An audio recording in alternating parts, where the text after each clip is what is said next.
We have worked in this course so far to get to this point. We've talked about making genomes and mRNAs. And today we're going to talk about taking those messenger RNAs and making protein out of them. So we're going to talk about protein synthesis or translation. I really want to call this lecture Lost in Translation, right? But I don't want you to be lost. You shouldn't be lost, because it's not that hard. So here we are with mRNA, the goal of the Baltimore scheme. All viruses have to make mRNA because the protein synthesis machinery that they use is that of the cell. None of them can translate proteins on their own. So we're going to talk about how viruses utilize this system, how their genomes are translated, how they modify it, how they do things differently from the host, and how they inhibit the host. They would like to have the whole translation machinery at their disposal. They don't want any host mRNAs being translated. So we're going to talk about how viruses do that.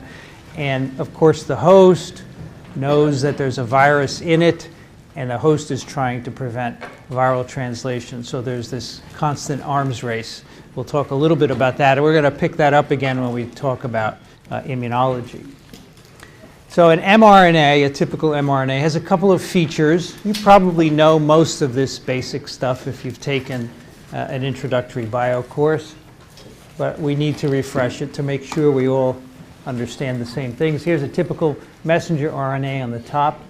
The 5' end, it has a cap structure. We've talked about this already during the transcription lecture.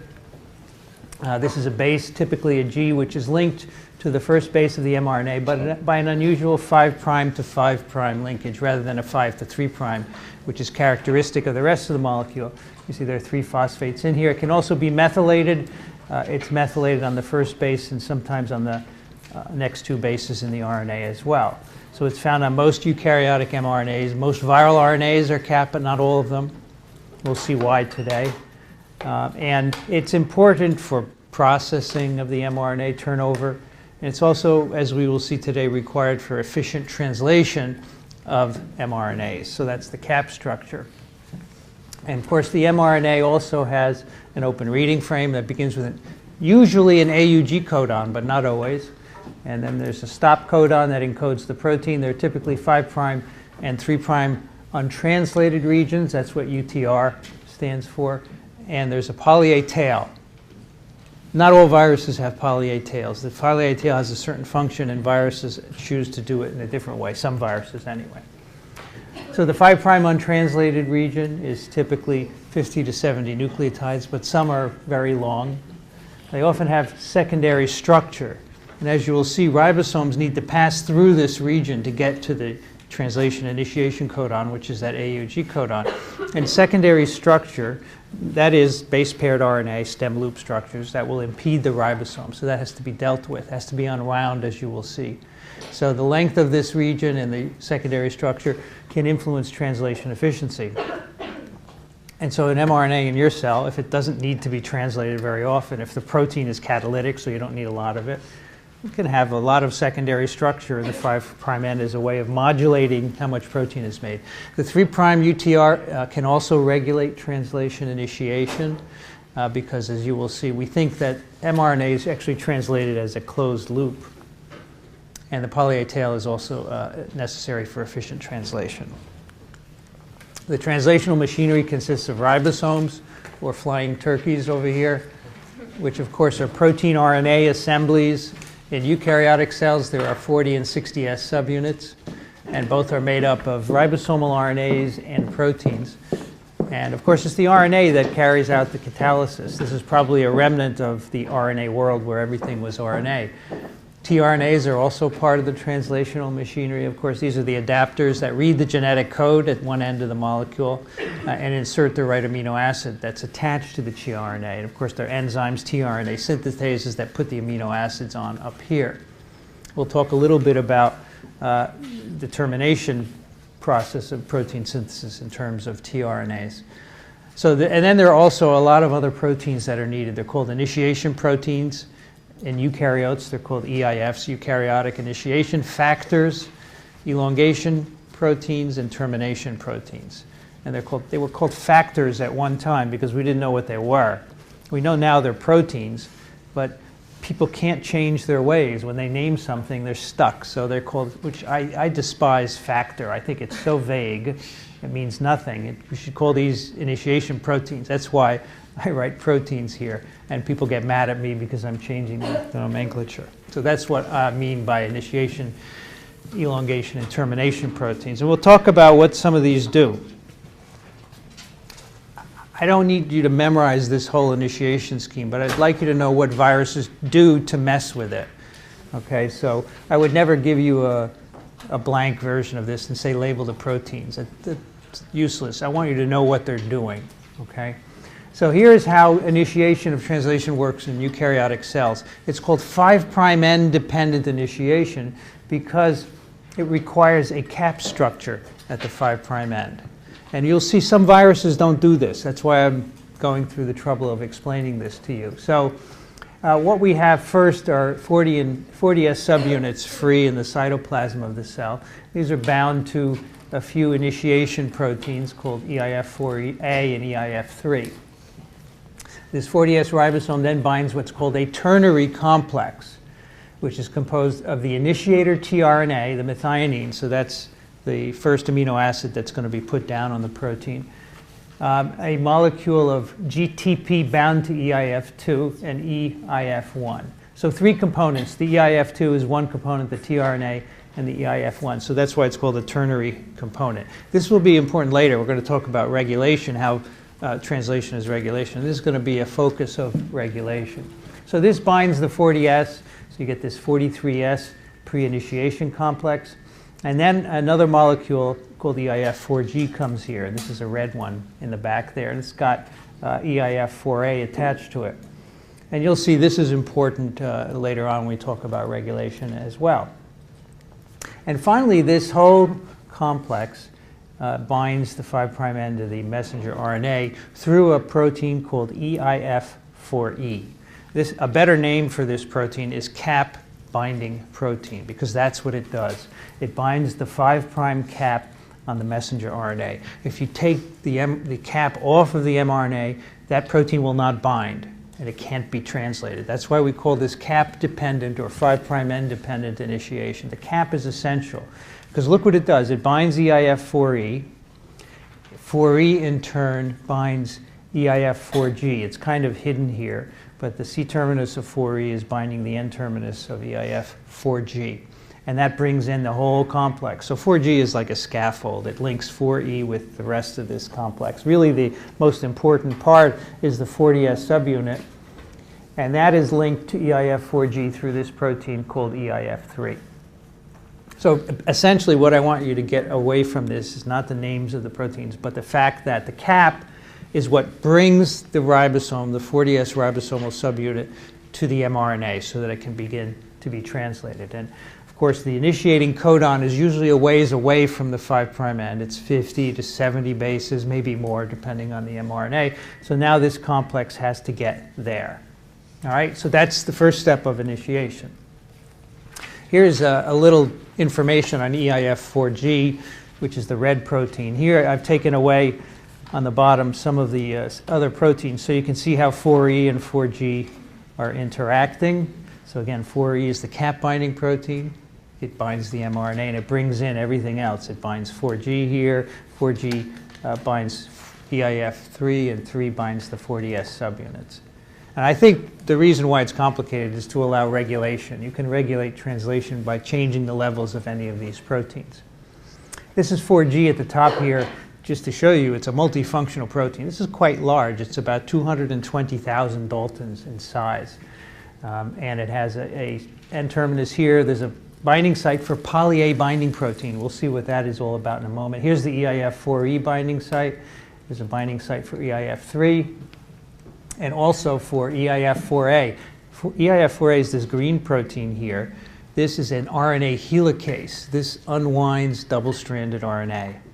This is important because as this complex is moving through the 5' untranslated region, whenever it encounters some secondary structure, which by definition is double-stranded, this helicase will melt it. So a helicase rips apart the two strands so that the ribosome can go by. So that's an important protein to bring in, and EIF4G brings in that as well. So 4G is very important. In fact, 4G was discovered because a virus turns out to cleave it. And the cleavage happens here where this broken line is. We're going to talk about that later. We had no clue about 4G until someone found that a certain virus shut off translation in a cell, and the mechanism is to cleave 4G, which totally makes it unable to serve this scaffolding role. So a really neat protein and an important one.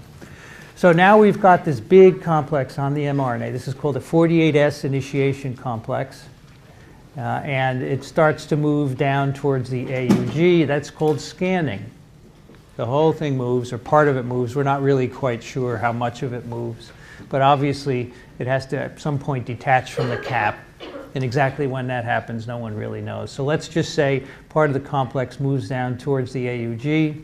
If there is secondary structure here, as shown by this schematic stem loop, the helicase activity of EIF4A will melt it out. If there's no secondary structure, then you don't really need 4A. Eventually, so the scanning requires energy, as you can see here by hydrolysis of ATP. Eventually, the 40S subunit will reach the AUG codon, which is shown here in green, and the methionine, the anticodon of the methionine tRNA is UAC, so those base pair, and that signals that initiation can begin. So most of these protein factors fall away. As you can see here, EIF2, 5, 3, etc. Another factor comes in called EIF5, and what that does is helps the 60S subunit to join to the 40S right there on the AUG codon. And now you're ready to start translating. All right, so the 60S subunit joining doesn't occur until the AUG codon is reached. And then everything is positioned for initiation. You have the methionine tRNA there, and you can add the next amino acid, which is going to be added to the A site as soon as I recharge my pointer here.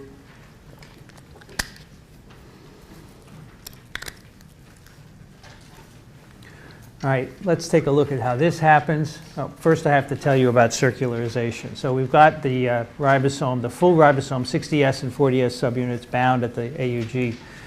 I've shown you this all in a linear fashion, but we think it actually happens as a circular mRNA. There's a lot of good evidence, biochemical and genetic evidence, that the 3' end of the mRNA is actually bound to this 5' complex.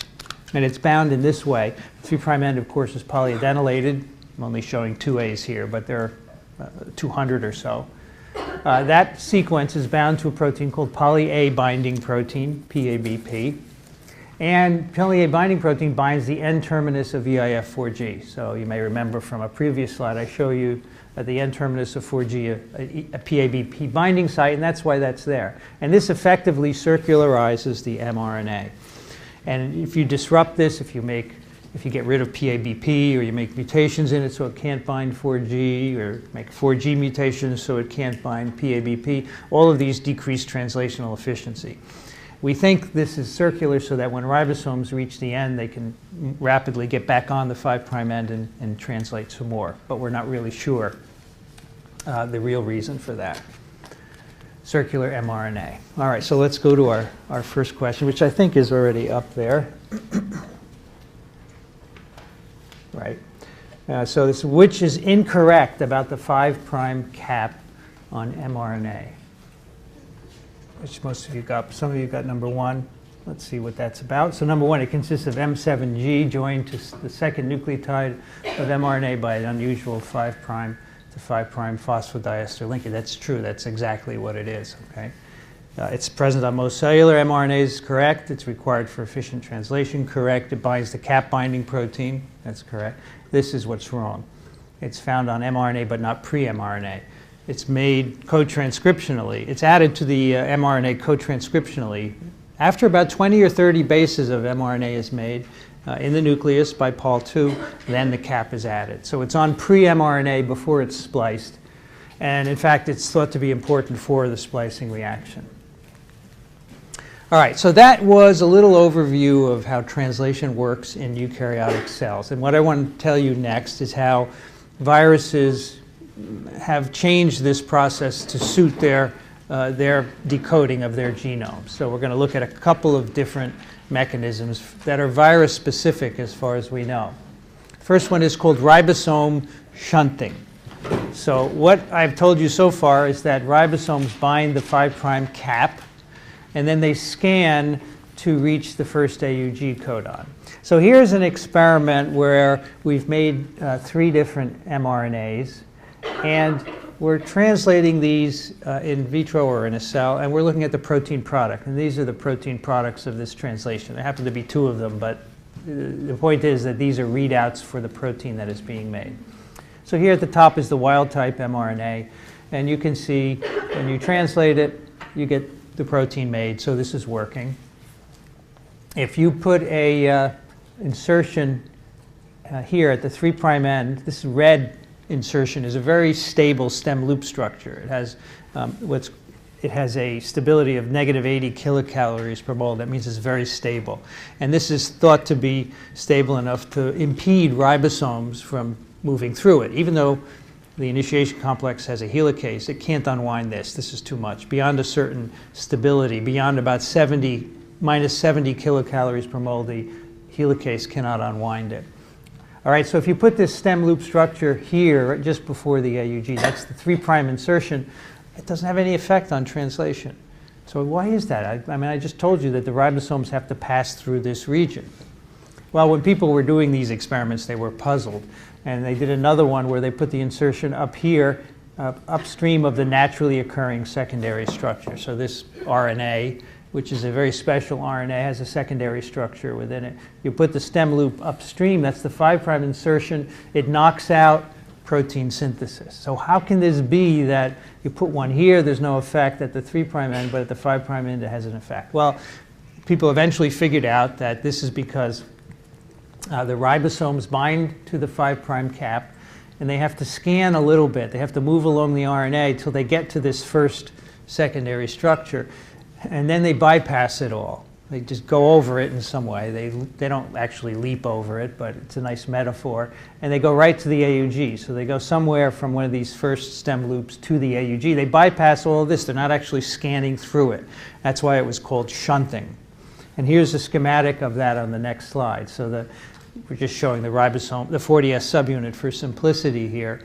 It's bound the cap, it's scanning, it gets to that first stem loop, and then it's passed along the tops of the loops here to the 40S subunit. And there's some kind of direct translocation occurring here, and the exact mechanism isn't clear, but it certainly does not involve scanning. So just think of it being passed in a crowd of people holding up a person. They're passing the person over the crowd. And it's not touching the floor at all. So these are being passed along the tops of these stem loop structures. Of course, this RNA is all wrapped up in a very complex loop, so this is probably passing over the top of it.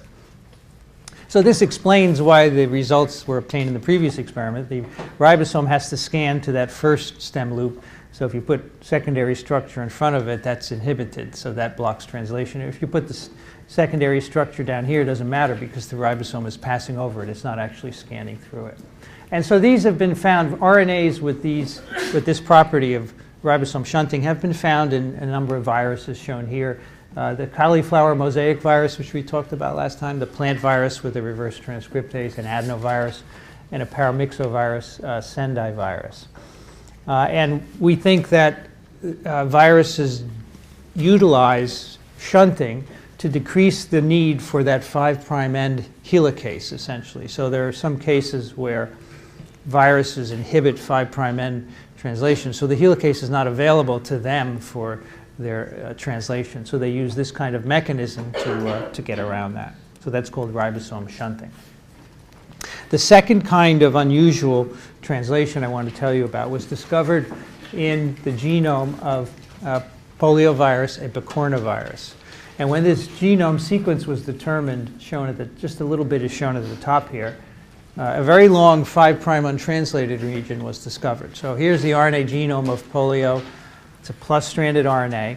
It has a single long open reading frame that encodes for one long protein, that protein is translated and processed by viral proteases. There are 5' and 3' untranslated regions. This RNA is polyadenylated. It doesn't have a cap at the 5' end. It has VPG, which is the primer for RNA synthesis. If you remember from our RNA synthesis lecture, that VPG with 2 U's on it is used as the primer. So it ends up being attached to the viral mRNA. There's no cap. So that's the first clue that something is different. When the genome was sequenced, here's the first 800 or so bases of the genome. You can see the AUG codon for initiation is right there. But before it is about 740 bases of untranslated region. And this, combined with the fact that there was no cap on the 5' end, seemed fishy. People were wondering how ribosomes actually found this methionine with such a long 5' UTR and with no cap. How did the ribosome get to the RNA in the first place? So the idea arose that maybe the ribosomes go right to the cap, right to the AUG without a cap. And so the following experiment was done to try and address that possibility. So here are 2 different mRNAs that were constructed. These are artificial mRNAs. They're both capped, and they have a 5' UTR and a 3' end. They're polyadenylated, but they have 2 genes in them, or 2 open reading frames. This shows you how old this experiment is, because these are old genes that nobody uses anymore, the TK and the CAT gene. Back then they were used because there were antibodies against them, and you could assay their production in this experiment. Nowadays you would use luciferase or something like that. Anyway, the point here is that if you put this mRNA into a cell, you make a lot of the first protein, but very little of the second. In general, as we will see, eukaryotic mRNAs typically encode only 1 protein. Ribosomes will translate it, and then they will fall off after the stop codon, and very few go on to reinitiate, but you get a little bit of the second protein made here. Now, if you replace the sequence between the 2 open reading frames with the 5' untranslated region of poliovirus, the virus I just showed you, let's go back to that. So you take this whole sequence and you make an RNA with that in the middle flanked by 2 protein coding genes. That's what we have here, and it's labeled IRES. Now, if you put this in cells, both proteins are made abundantly, not only the first one, but the second one as well. And this confirmed the idea that ribosomes can actually bind to this 5' UTR of poliovirus and initiate translation. So these ribosomes that are translating this CAT gene are not actually CAT mRNA or open reading frame, are not actually scanning through from the TK. They are initiating right at the AUG of the CAT gene. So to prove that, the second set of experiments was done, shown on the bottom here. These were done in poliovirus infected cells. And in these cells, the initiation of translation at the cap is inhibited completely. We'll see the mechanism of that later. But basically, ribosomes cannot load onto the 5' end because cap-dependent or 5' end-dependent translation is completely inhibited. So if you take this mRNA and put it into polio-infected cells, you get 0 protein of any sort. You can't make this protein at all, and you can't make the second one because no ribosomes are scanning through. If you use this construct with the 5' UTR of poliovirus in the middle, you don't make the first protein, the TK again, because ribosomes cannot load on the 5' end, but you do make the CAT protein. And that's because the ribosomes can bind internally in this sequence and initiate translation. So this sequence is called the internal ribosome entry site for that reason, because the ribosomes bind internally. They don't require a 5' cap or a 5' end to initiate translation. So the guiding principle here is an iris does not require a 5' end. So to actually test that, the next experiment was done, and that is to make circular mRNAs. So if you really need a 5' end, well, you do need a 5' end for cap-dependent or 5' end-dependent translation, but if an iris really can bring ribosomes internally without a 5' end, then if you have an iris in a circular RNA, it should be translated. So here we have 2 circular RNAs that encode a protein, an initiator codon, and a stop codon on each one. And in one we have an internal ribosome entry site from polio, and in the other we just have some other sequence. And if you translate these, this on the right without the iris doesn't make any protein. Ribosomes cannot access this open reading frame because there's no 5' end. They need to load on a cap structure. But the iris does not require a 5' end, and therefore protein can be made from this circular mRNA. So this was very revealing back in the 80s when these experiments were done. This was a brand new mechanism of initiation of translation which didn't require a cap. And we have since found irises in many different viral genomes. And if you happen to look in the literature, you will see that there are many papers which claim that there are irises in cellular genes as well. But this is a highly controversial field, and some people believe there are, and others believe they're not. But certainly in viral genomes, there are irises. There are many different kinds, and they're functional.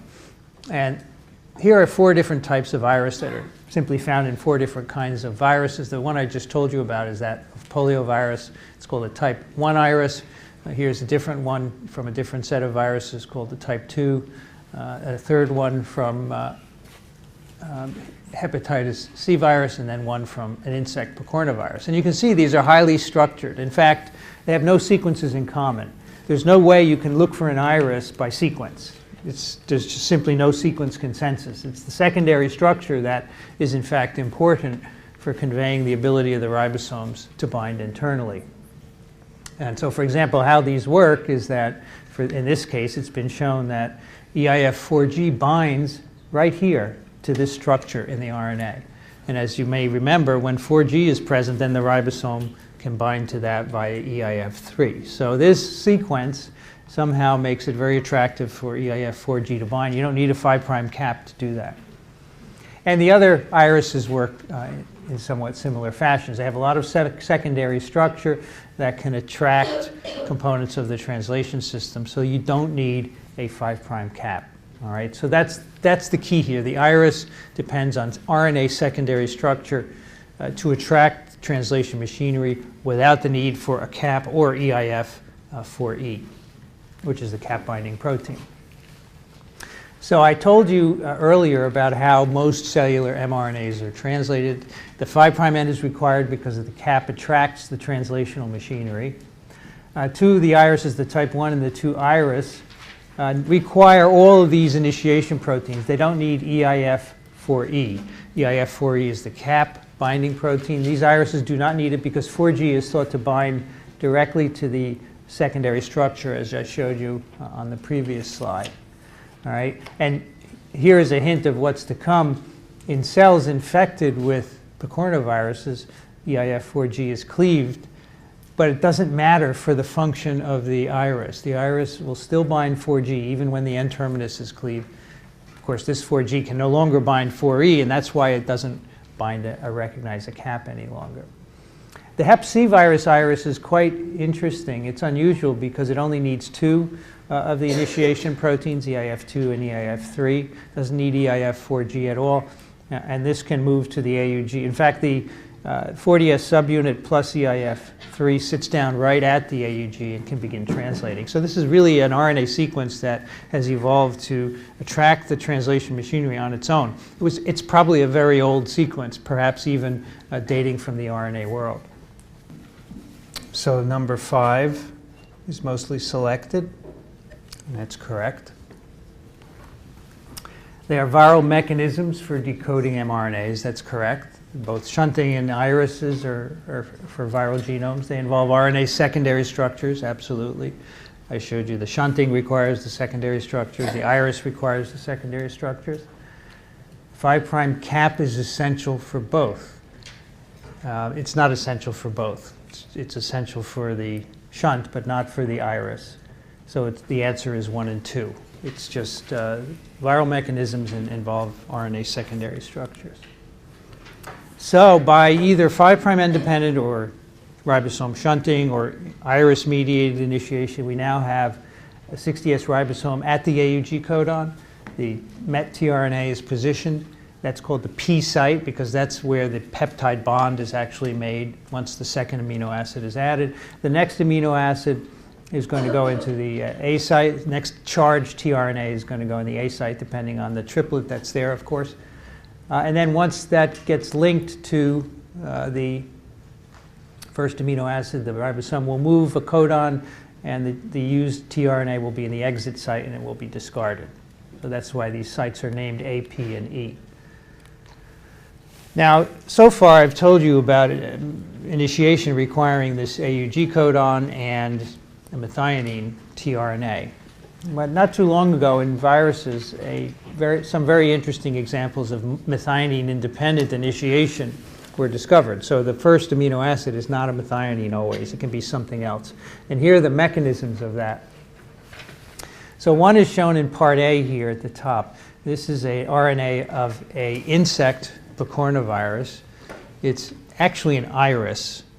So in other words, ribosomes can bind internally. These don't need a cap for translation. But what I want to tell you here is that the way this RNA folds mimics a methionine initiator tRNA. So it sits in the P site of the ribosome. And this has a particular anticodon that matches up with this codon, which happens to be proline. So this protein is not beginning with a methionine. It's not even beginning with a proline. It's beginning with this RNA sitting in it. The ribosome says, there's a met tRNA here, and it starts making protein. So the next amino acid that goes in here will be the one encoded by this triplet. And it won't be a methionine. So here, in this case, GCU is not a methionine. So these all are, this is a way to make a protein that doesn't have a methionine as the first amino acid because the viral RNA is mimicking that first met tRNA. So this means that you can miss proteins if you just look for open reading frames followed by a methionine. And that's what a lot of bioinformaticians do. They sequence a genome and say, how many MET-initiated open reading frames are there? And I think you're going to miss some if you do that, because here in viral genomes, we know that a number of proteins can be made without methionine. Here's another example at the bottom, also a viral RNA genome. This happens to be a plant virus RNA. I think this is really neat also. So this happens to be a capped mRNA. So this attracts the initiation complex via the cap. But again, it's not initiated with methionine. The 3' end of this viral RNA folds to mimic a valine tRNA. And in fact, it is charged with valine. So the viral RNA is charged with valine. That means valine is attached to the tRNA here by tRNA synthetases. And this base pairs in the P site of the ribosome.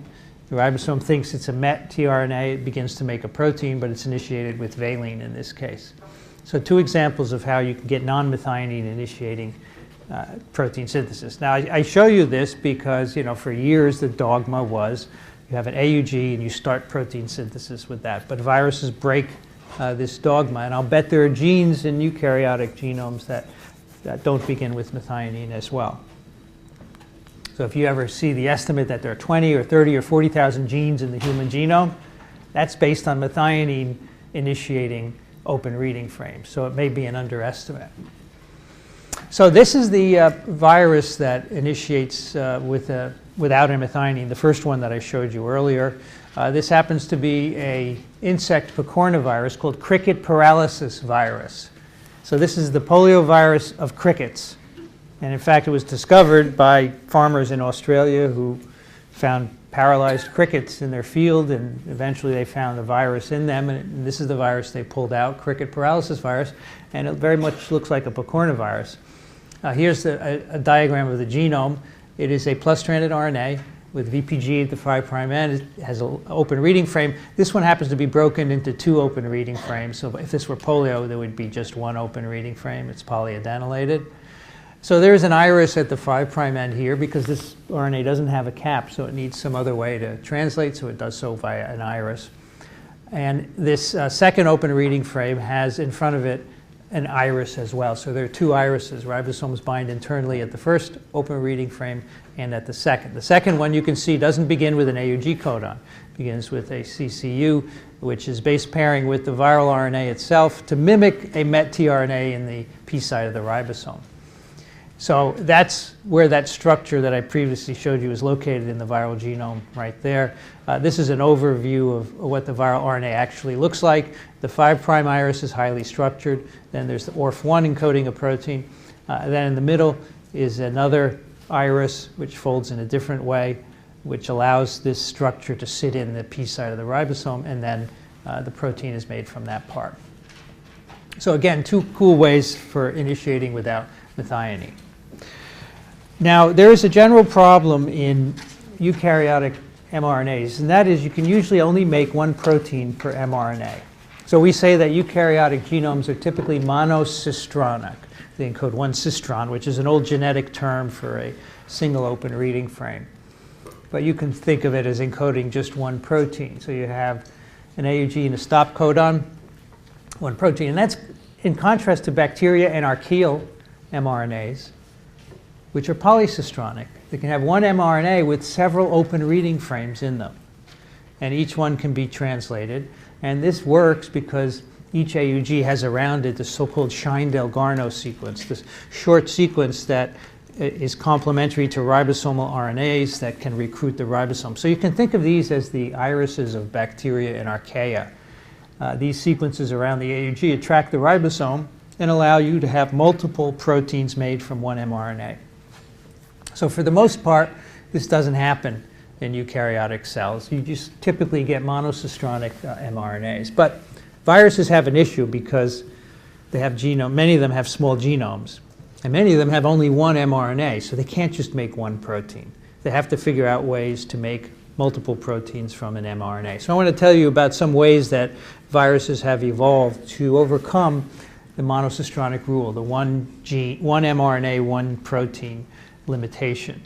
So there are ways to make mRNAs multicistronic, and that's what I want to tell you about now.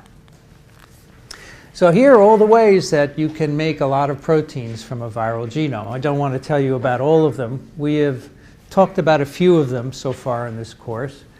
For example, we've talked about polyproteins. You have, for example, the coronaviruses, as well as many other virus families.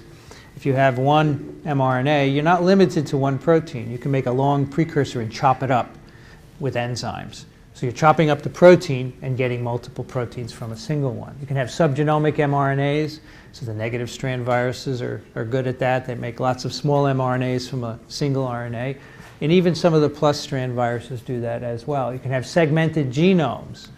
So influenza, rotaviruses solve the problem by making genomes in pieces. So each piece can encode one protein. RNA splicing is another way. And then internal initiation, as you saw for that cricket paralysis virus, you can make two precursor proteins from a single mRNA. And today we'll talk about a few other mechanisms. We'll talk about leaky scanning, reinitiation.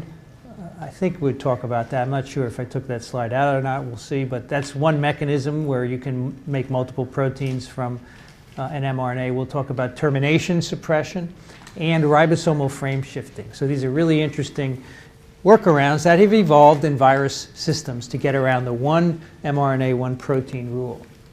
So polyprotein synthesis, you should know, this happens in a number of the viruses we've talked about. And this is an obvious way to get multiple proteins from a single message. Here's the message of coronaviruses. That's, of course, the genome and the main or the only mRNA. But the virus needs about a dozen proteins. So the solution here is very simple. You make a long protein, and then you cut it up with proteases, with enzymes. And the enzymes are buried in this precursor. They're called here 2A and 3C.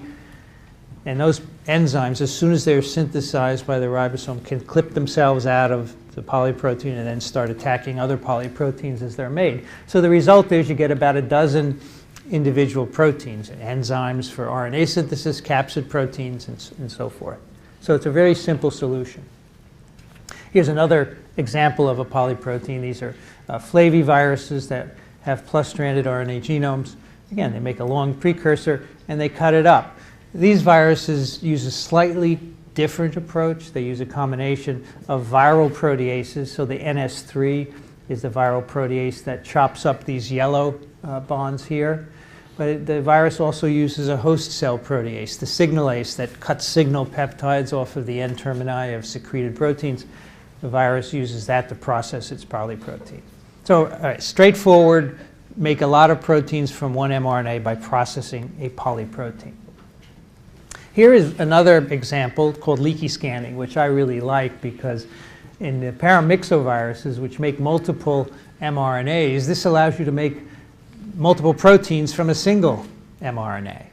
Okay, so you can make 6 mRNAs from a negative strand genome, say. Each of those could make a protein. So you could make 6 proteins. Well, what if you want to make more?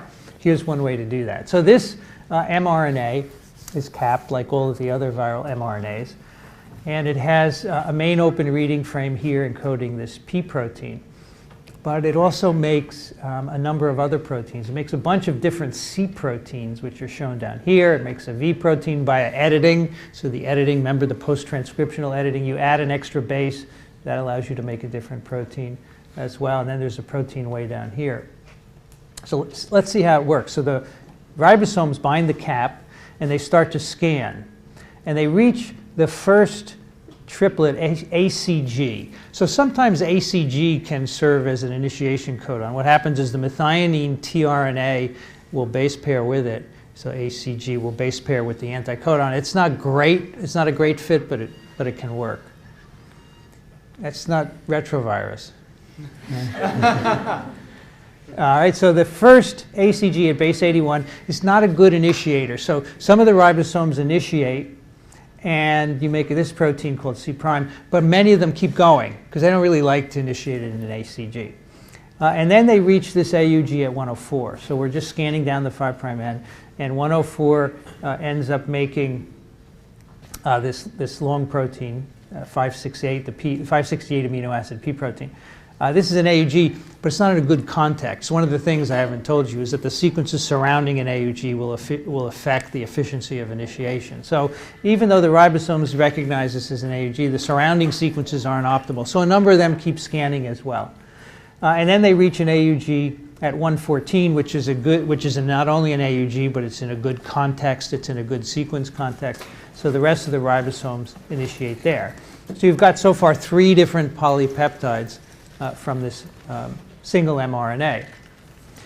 These 2 AUGs are farther away. They are reached by ribosome shunting. So a fraction of the ribosomes will bind the cap and then pass over all these other AUGs and get delivered to either the one at 183 or 2 or 1. That gives you 2 different additional polypeptides. So we have 5 so far.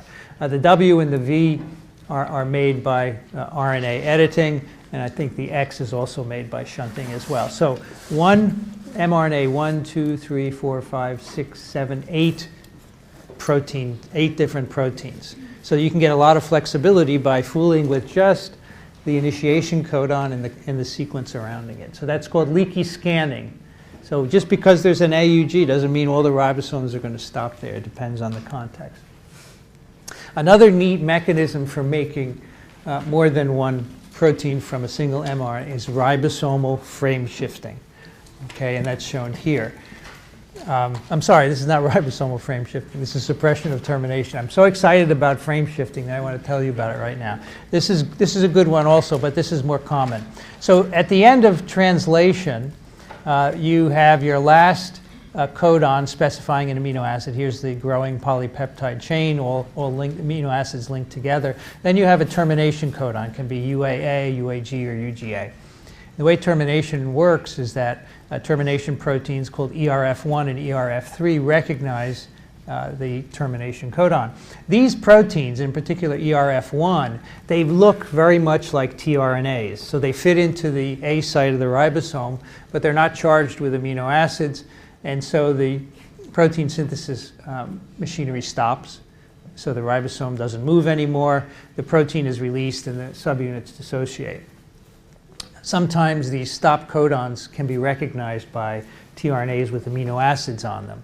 So they can be recognized by special tRNAs. For example, there is a tRNA that recognizes UGA, one of the stop codons, and it has selenocysteine linked to it. It's a very unusual, rare amino acid. But that, of course, puts an amino acid in and lets you make a longer protein because the reading frame could continue until another stop codon is encountered. So you can make a different protein. And this doesn't happen 100% of the time. It's typically 5 to 10% of the time. So you can get 2 different proteins from a single mRNA. Sometimes normal tRNAs can misread these stop codons. So a tRNA encoding any amino acid can misread it. and get in there. And nothing is perfect in biology, so sometimes you have amino acids of other sorts being put in there, and again, that makes a longer protein. So this is used by a couple of viruses. Here are two examples where termination suppression is important. The retrovirus genome. Remember, the retrovirus genome has this long single mRNA that encodes the structural and the non-structural proteins, the GAG proteins, and the reverse transcriptase and integrase.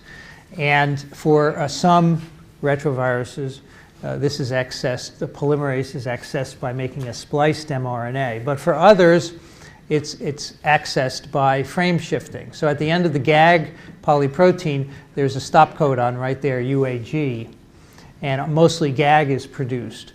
But a fraction of the time, this gets suppressed by misreading. Amino acid is put in, so you get a GAG-POL fusion, which can then be processed to make the individual proteins that you need.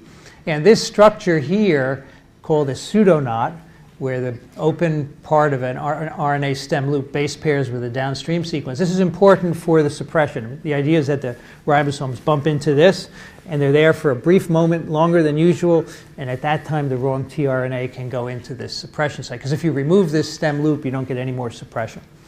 There's an example in the alpha virus genome. These are viruses with plus-stranded RNAs. I don't know if you remember this, but these are translated only to produce this initial P123 protein. There's a stop codon here. The rest of the structural proteins that are encoded here are made from a subgenomic mRNA produced from a negative strand. But this protein here can be extended just a little bit more by read-through suppression at this stop codon. And this actually gives you the RNA polymerase, which is needed to replicate the genome to give you the negative strand RNA, so you can make the subgenomic RNA to make the structural protein. So two examples of suppression in viral genomes, and there are more. Okay, now ribosomal frame shifting. This is really neat. This also happens in retroviral genomes. So remember, you have to get GAG, the structural proteins, and polymerase proteins made. I showed you in some retroviruses it's done by suppression. In others it's done by splicing. And still others, it's done by a ribosomal frame shift. So here's the genomic mRNA. So it's a full-length mRNA. It goes from LTR to LTR. It can be translated to produce the GAG protein. Then there's a stop codon right there. And that gives you this protein here, which is great, but you have to somehow access the POL region. Otherwise, you don't make reverse transcriptase, and you would not be able to make an infectious particle. So how is that made? It's made by ribosomal frame shifting. The ribosomes get here, and they back up one base, they change their reading frame, and then they continue.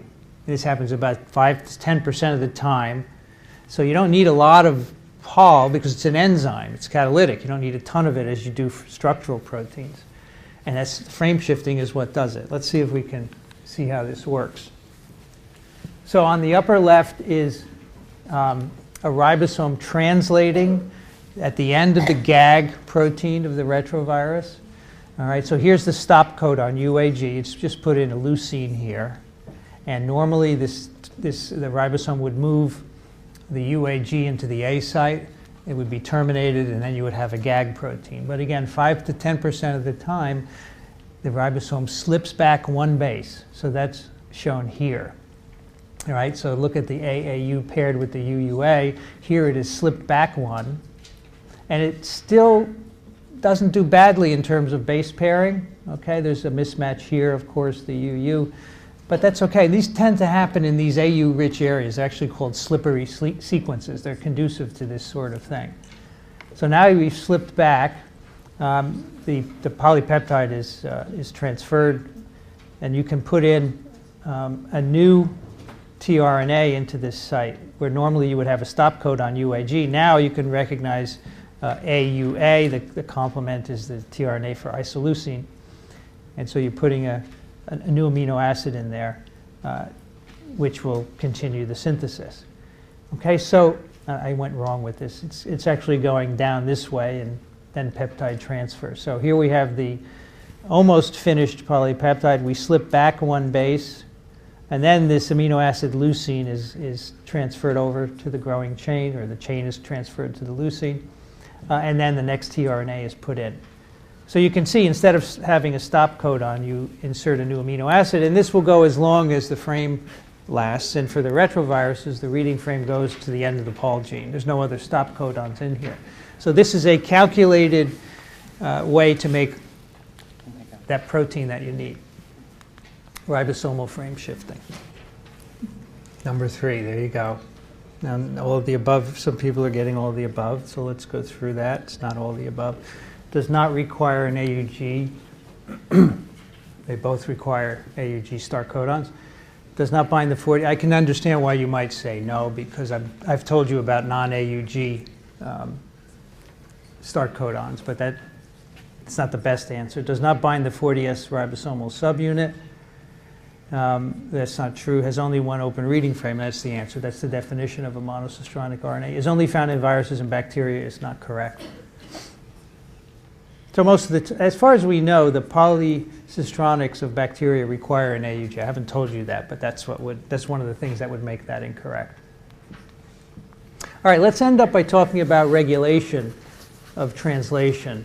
And this is a table I took from a paper which reviewed all the ways that translation can be regulated at the stages of initiation, elongation, and termination.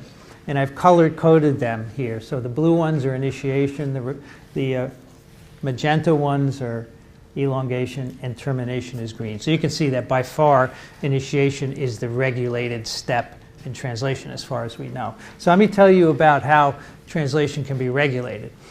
There is a response that cells make to being infected, which is to turn off translation. So cells can sense a virus infection. We will talk about that in a couple of weeks when we talk about innate immune responses.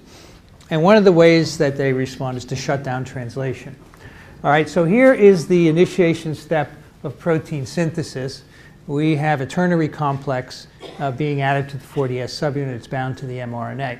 Now, you remember when the 60S subunit comes in, this GTP is hydrolyzed, the ternary complex falls off. So what you end up having is a molecule of EIF2 linked to GDP. And this has to be replaced with GTP. You need GTP to do another cycle of translation. And so this protein is bound by a protein called EIF2B, which is basically a guanine exchange factor. It takes the GDP and exchanges it for a molecule of GTP so that a new ternary complex can form and participate in another round of translation. This is an essential step, this replacement of GTP for GDP on the EIF2, because that's part of the ternary complex. One of the responses to virus infection, the cell makes a protein called PKR, protein kinase RNA activated, and what that does is to phosphorylate EIF2. So it puts a single phosphate onto EIF2. The result of that is when this EIF2 phosphate GDP binds EIF2B, can't be released. So this is stuck in EIF2B. So it can exchange GDP for GTP, but the EIF2 remains stuck in there, and eventually you don't have any, it actually sequesters all the EIF2B, and you can't recycle any of the GDP anymore, so you inhibit translation. So it's a very clever way to do this. It's a very important point of initiation, the replacement of GDP with GTP, and that's inhibited by a simple phosphorylation of EIF2. This is actually a normal cellular pathway that exists to regulate translation under certain conditions, and it also happens to be a defense against virus infection. The idea is virus infects the cell senses it, it makes this enzyme that phosphorylates EIF2, shuts down translation. The idea being you stop virus infection there. Maybe that cell will die, but the rest of the host will be spared. This enzyme PKR is very interesting. Here is a schematic of it. It has a catalytic or kinase domain, KD, linked to two RNA binding domains. As made in cells, this enzyme is not active. It can't phosphorylate anything until it gets activated. The way it gets activated is to phosphorylate itself first, and then it can phosphorylate EIF2. And it does so by being bound to double-stranded RNA. So here are two molecules of PKR bound to double-stranded RNA. They phosphorylate each other, and now they're active. They can go on and phosphorylate EIF2. So where does this double-stranded RNA comes from. It's not present in uninfected cells. It's typically produced in virus-infected cells. So either cells infected with RNA viruses or DNA viruses that are transcribing both strands of DNA, they can make double-stranded RNA. So virus infects the cell senses it, it makes PKR, then the virus makes double-stranded RNA, the double-stranded RNA activates PKR, and then that ends up shutting down translation. PKR is actually an interferon-induced gene. We will talk about that in a couple of weeks. Interferon is one of the early cytokines produced in response to virus infection. It turns on many other genes that are antiviral, and this is one of the main ones. So PKR is induced and activated by virus infection. This is just a summary of what I have told you. Its phosphorylation of EIF2 leads to inhibition of host translation. It also initiates apoptosis. So phosphorylation of EIF2 not only turns off translation, it turns on the apoptotic cycle, and it eventually kills the cell. This is such a powerful antiviral mechanism that every virus that exists that infects eukaryotic cells has to get around it in some way. And so they have evolved mechanisms to inactivate this PKR pathway. Every virus that we know of has at least one gene to deal with this. So here's how adenovirus does it. Adenovirus infects a cell, makes double-stranded RNA that could potentially activate PKR. PKR is induced because the cell senses the presence of adenovirus. So here we have PKR being made. It's inactive, right? The virus makes double-stranded RNA, which would lead to activation of PKR and phosphorylation of EIF2, protein synthesis inhibition. However, adenovirus makes another small double-stranded RNA called VARNA1. It's very short. What it does is bind one molecule of PKR, only one molecule. So PKR cannot be next to another PKR and phosphorylate it. So PKR cannot be activated, so there's no phosphorylation of EIF2, protein synthesis continues. So adenovirus has evolved this mechanism to block the activity of PKR. It doesn't let it activate itself. And every virus does something in this same vein. The mechanisms are different, but the idea is to get around PKR. Here's what vaccinia virus does. Its genome encodes what are called pseudosubstrates. They look like EIF2 alpha. That's again, EIF2 is the component of the ternary complex that gets phosphorylated by PKR. Vaccinia virus makes a protein, it makes two actually, one called K3L, one called M156R, that look just like the part of EIF2 alpha that gets phosphorylated. Here on the left is the structure of EIF2 alpha. Serine 51 is where it's phosphorylated. And you can see these two vaccinia proteins look just like this part of EIF2 alpha. So what happens is PKR phosphorylates them, and there's a ton of these proteins around in the virus-infected cell, and it never gets around to phosphorylating EIF2 alpha. So it's kind of it's taking attention away from the actual substrate, if you will. So every virus does something to mess with this PKR EIF2 alpha axis, and these are just I want to show you this just to impress upon you the diversity of activities. These are all different targets and different viruses. So we have talked about adenovirus, which makes VARNA that blocks activation by double-stranded RNA. But you can see there are various mechanisms that target EIF2 alpha. There are phosphatases that take the phosphate off. There are viruses that sequester their own double-stranded RNA, so it can't activate PKR. Every virus that we know of encodes some mechanism to get around PKR. That's how important it is. Number 2 has got the most. So that's correct. PKR is an interferon-induced enzyme that is activated by, it's not activated by GDP. It's activated by double-stranded RNA. And it phosphorylates EIF2 alpha. It doesn't phosphorylate EIF2B. 2B gets locked in with phosphorylated EIF2 alpha.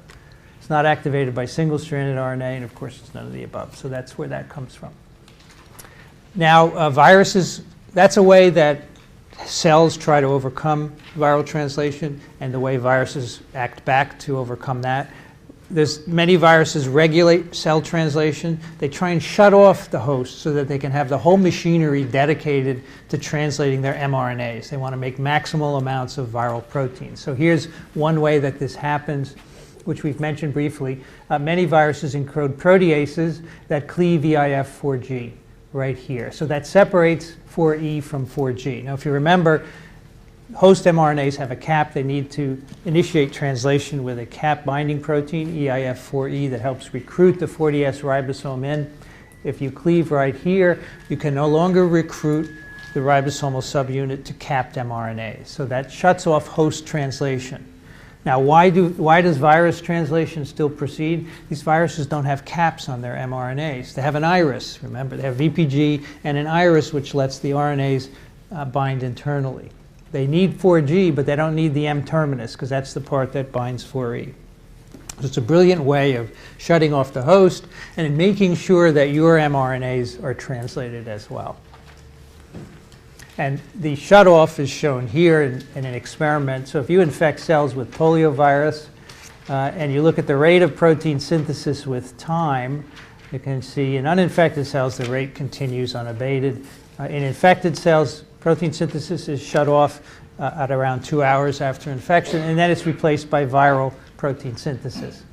And if you label the proteins with a radioactive methionine and run them on a gel, you can see the shutoff happening very clearly at 3 and 5 and 7 hours post-infection. And the cell translation, which gives you the smear of cell proteins, there's so many of them, is replaced by single viral protein. So the virus has turned off the host. It's got the whole translation apparatus to its own use. Many viruses do this in different ways. Now, when you shut off host translation by cleaving eIF4G, or if the host phosphorylates eIF2 alpha using PKR, the host knows that this is happening. And what it does is responds by making interesting structures called stress granules or P-bodies. All right?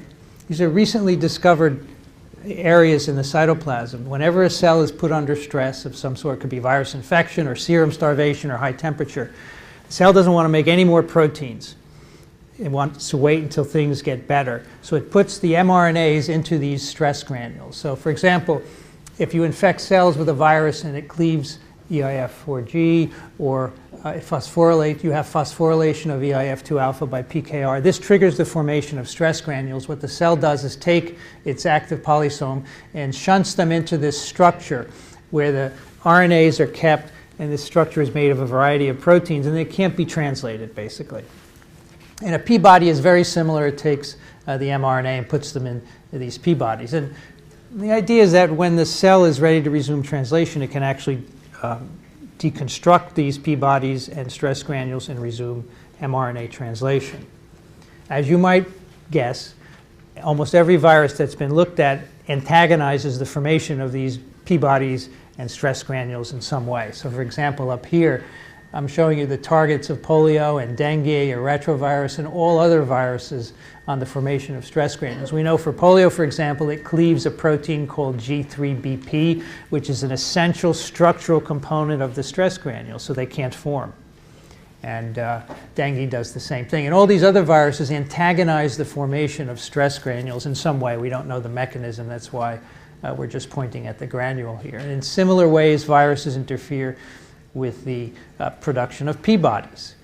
They interfere with the structural proteins that are needed to form these. Because viral mRNAs don't want to be shunted into these stress granules and P-bodies. They are translationally inactive. That would not be good for the virus. So this is a cell response, again, to infection to try and shut down infection, and the virus tries to reverse it. In cells infected with some viruses, eIF4G is cleaved. What is a consequence of this event? What is a polysome? A polysome is an mRNA with many ribosomes on it translating proteins. So the way translation works, you don't just have one ribosome moving down an mRNA, you have many of them, so you can be very efficient.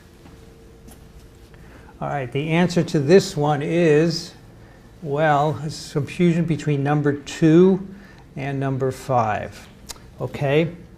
So what happened? EIF4G cleavage, what's the consequence? The N-terminal 4E binding site is separated from the rest of the molecule. That's right. Cap-dependent translation is inhibited, yes, because the cap binding protein can no longer recruit the ribosome. Stress granules form, that's true.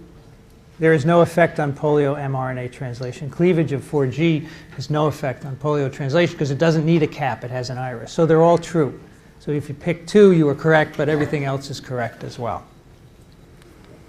All right, the last thing I want to tell you about is something we'll revisit later when we talk about immune responses, and these are microRNAs. And as you probably know, these are encoded within our genome and that of many, many cells. They're transcribed as precursors and then processed by enzymes in this cell to 21 nucleotide RNAs, which then target mRNAs. And we have over 1,000 encoded in our genome, and they're very important for regulating our own protein synthesis. They can either degrade mRNAs or inhibit their translation, as you can see here. And they target the 3' UTR. So I'm talking about them today because they're really targeting translation. They make an mRNA untranslatable in some way. They function in a complex that's made up of the microRNA, the target, and a couple of cell proteins, Argonaute, dicer, and TRBP. And they're typically complementary to the 3' untranslated region. And how complementary they are depends on controls whether the mRNA is degraded or translation is repressed. So here we have the 3' end of a messenger RNA. Here's the end of the open reading frame, the poly A. And the microRNA binding sites are typically a short distance from the 3' orf, and they base pair in two segments like this with a bulge in between. And this region here, this 3' complementarity, the extent of complementarity depends on whether the microRNA will induce degradation of the target message or inhibit translation. And so since we've learned all about how translation works here, you can appreciate this now. You have microRNPs that are proteins with the microRNAs bound to the 3' non-coding region. These can somehow inhibit cap association, the association of the ribosome with the 5' cap. They can also inhibit elongation. And what's not shown here is that you typically need multiple microRNAs bound. A single one is probably not enough to inhibit any RNA. So in addition to degrading the RNA, they can directly inhibit translation either at the initiation step or the elongation step. So cellular microRNAs can impact virus infection. There's actually a very interesting example of a liver-specific microRNA that's required for hepatitis C virus replication. So most of the time we think of microRNAs as inhibiting viral replication. In this case, the microRNA is needed, and that may explain why the virus replicates preferentially in the liver. Many microRNAs in our cells regulate virus infections by targeting genes that the virus requires for replication. We'll talk more about this in the immune response lecture. And I want to tell you about one specific microRNA called miR-141. This is induced during infection with enteroviruses, and it inhibits the translation of EIF4E. EIF4E is the cap binding protein. The virus doesn't care about EIF4E. Who cares about EIF4E? The cell.